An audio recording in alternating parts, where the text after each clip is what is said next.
O Internacional joga hoje contra o Fluminense às 7 horas da noite. No vídeo de hoje eu quero te passar a tendência de escalação que o técnico Eduardo Cudê deve mandar a campo, jogo que é muito importante para o Internacional para conseguir chegar naquela matemática importante de não ser rebaixado para a segunda divisão. Para o Inter conseguir chegar aos 45 pontos do Campeonato Brasileiro e terminar pelo menos essa temporada na primeira divisão e começar a planejar já o próximo ano. Além disso, também quero te falar aqui sobre alguns bastidores que tem sobre o técnico Eduardo Cudê nessa indefinição de permanência ou não do treinador argentino para 2024. E além disso, também quero te falar aqui sobre clubes. Todo mundo sabe que ainda não está definido quem que será rebaixado para a segunda divisão, mas o Internacional já começa a olhar oportunidades de mercados. E aí de três modelos. O primeiro com jogadores que estão com contratos terminando ou que estão livres no mercado. O segundo de jogadores que estão sendo rebaixados para a segunda divisão. E aí certamente terão grandes clubes nesse ano rebaixados, né? Tem a possibilidade do Vasco, do Bahia, do Cruzeiro, né? Do Corinthians ser rebaixado. Né? Além disso, o próprio América Mineiro, que tem um bom time, não faz sentido estar na lanterna no Brasileirão. Então diversos jogadores do Inter tá mapeando para o próximo ano. Então eu quero te trazer no vídeo de hoje alguns dos nomes que o Inter está mapeando para 2024. Então só antes de começar esse vídeo, roda a vinheta.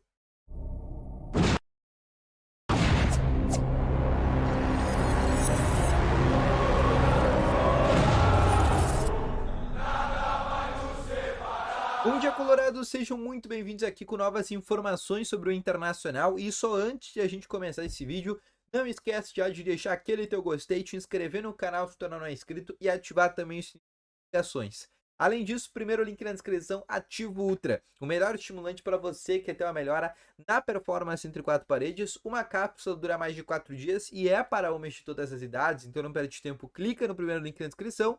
Também deixa aqui nos comentários o teu palpite para esse jogo de hoje do Internacional contra a equipe do Fluminense, tá bom?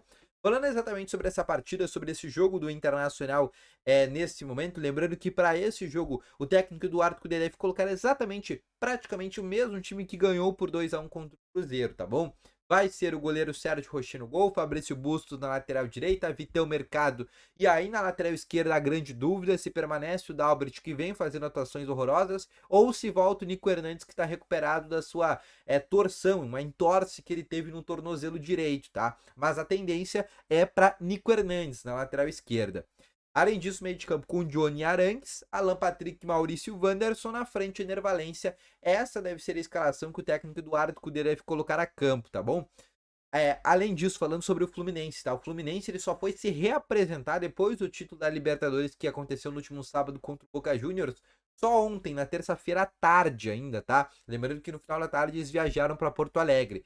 Então é um time que realmente não tá pensando muito nesse jogo do Inter, óbvio. Tem que ter todo um cuidado, por exemplo, antes da Libertadores, o Diniz já nem tinha viajado, por exemplo, a Salvador para o jogo contra o Bahia. Eles perderam aquele jogo por 1-0, mas foi um jogo totalmente mentiroso. O time reserva do Fluminense colocou 4 bolas na trave, teve diversas defesas do goleiro. Então realmente foi um jogo bem mentiroso ali naquele momento. Então é um jogo que, por mais que teoricamente seja fácil, né? Porque o Inter vai enfrentar aí um time que vai ter, por exemplo, o Thiago Santos, aquele volante que era do Grêmio na lateral esquerda, vai ter uma dupla de zaga que vai ser David Braz, aquele zagueiro do Grêmio, junto com um menino da base que chama Felipe Andrade, né? Goleiro reserva, lateral direita reserva que é o Guga, o meio de campo totalmente reserva vai ser Alexander, Danielzinho e também o Giovani, e um trio de ataque também totalmente reserva que vai ser Yuri Gonzalez, Léo Fernandes e também o Lelê. Então vai ser o Inter vai enfrentar a partir do dia de hoje, às 7 horas da noite, o time completamente reserva da equipe do Fluminense. Outra informação que eu quero te trazer, tá? Falando mais sobre bastidores do técnico Eduardo Cudê. Todo mundo sabe, ainda existe uma indefinição por parte de Eduardo Cudê para 2024. Ontem, por exemplo, aconteceram o primeiro turno das eleições do Internacional, né, dentro do Conselho Deliberativo. Como eu falei, ainda não há uma definição, por dois motivos. A primeira, pelos candidatos. A segunda, pelo próprio Eduardo Cudê, que ainda não definiu se realmente quer ficar no Internacional para 2024. Por quê? Porque ele começa a ter muitas sondagens e é um treinador que, por estar com o contrato terminando, é um treinador que é tratado dentro do mercado sul-americano como bom treinador. E, como todo mundo sabe, ele é ídolo do River Plate, o River Plate que pode estar de mudanças. O Demichelis pode sair a qualquer momento do River Plate. Então é uma possibilidade, por exemplo, o Cudê ir para lá, o Cudê que é quase muito ídolo dentro do River Plate, tá? Então a situação do próprio Cudê ainda não está definido, ainda mais, o Inter não vai ter, por exemplo, uma Copa Libertadores para conseguir disputar. Seria, por exemplo, um outro problema que o argentino conseguiria encarar. Daqui a pouco eu só ficar com o Sul-Americana, a Copa do Brasil e também o próprio Campeonato Brasileiro. Então a situação do Cudê hoje é totalmente indefinida. Mas eu quero te trazer alguns bastidores, tá? Sobre essa possibilidade de ele permanecer ou não no Internacional. A primeira é que existe uma maior possibilidade realmente de permanência caso seja Alessandro Barcelos o presidente reeleito. Ele se reeleja novamente, a tendência é de uma permanência de Eduardo Cudê, porque os dois são muito amigos, são caras que realmente construíram uma amizade ao longo dessa carreira, tá bom? Segunda coisa, tá? Os bastidores que a gente tem do Eduardo Cudê com o grupo de jogadores é muito bom. Como todo mundo sabe, o Cudê tem na sua comissão técnica o Lúcio Gonçalves, que também foi um ex-treinador, também foi um ex-jogador, também foi treinador, por exemplo, na temporada passada no Ceará. E é um cara que, nesse momento, consegue gerir muito bem o vestiário. Por quê? Porque ele é um ex-boleiro. Ele, né, o Lúcio, são caras que já foram jogadores. Ele sabe a mentalidade dos jogadores.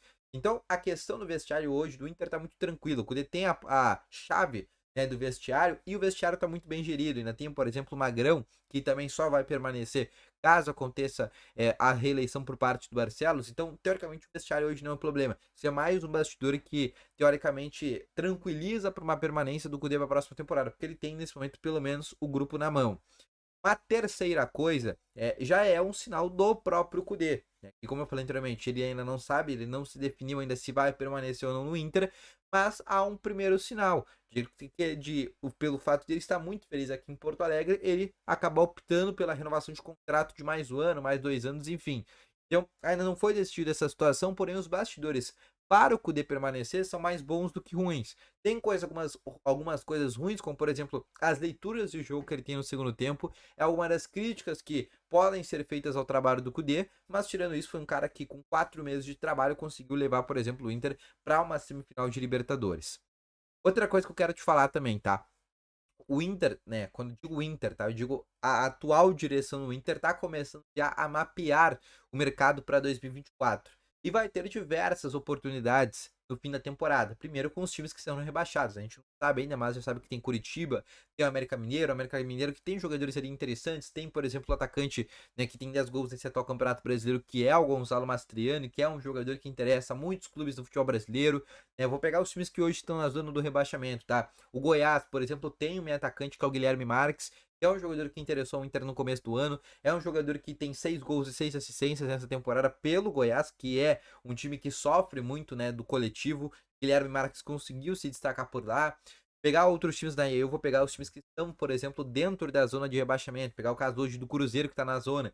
Tem, por exemplo, o atacante Bruno Rodrigues que fez gol, inclusive no último fim de semana no Inter, aquele gol de pênalti que ele fez. Tem alguns jogadores importantes ali, o lateral direito William, ex-internacional, o lateral esquerdo Marlon também, que faz um bom campeonato brasileiro, né? Na minha opinião, é um dos melhores laterais esquerdos nesse momento. Então, o Cruzeiro tem também algumas peças, pode ser que caia, por exemplo, outros clubes, o próprio Bahia pode ser daqui a pouco uma possibilidade. Tem o meio atacante Cauli, que é hoje o melhor jogador meio-campista deste Campeonato Brasileiro, segundo as notas e estatísticas. Então, o Inter vai tentar se aproveitar dessa situação, tentar pegar jogadores que possam vir ser rebaixados, jogadores que estão com o contrato terminando e jogadores que estão sem ambiente, como por exemplo no caso do Atlético Mineiro, né, onde a torcida organizada do Atlético Mineiro, a loucura que lá tem muita influência, né, já fez uma lista de nomes de jogadores que não podem ficar para a próxima temporada. E aí, jogadores como o Vargas, Maurício Lemos, que é um zagueiro uruguaio, bom zagueiro, diga-se de passagem, lateral direito Mariano, meio atacante Johan, né? Tem o Edenilson, tem o Patrick, que também são dois caras muito criticados por lá, mas esses já não estariam na mira do Inter. Mas a direção está olhando essas oportunidades de mercado que pode ter, tá bom? Então, esse foi o vídeo, espero ter gostado. Deixa o teu gostei, se inscreva no canal. Volto logo mais essas informações. Valeu, falou e foi!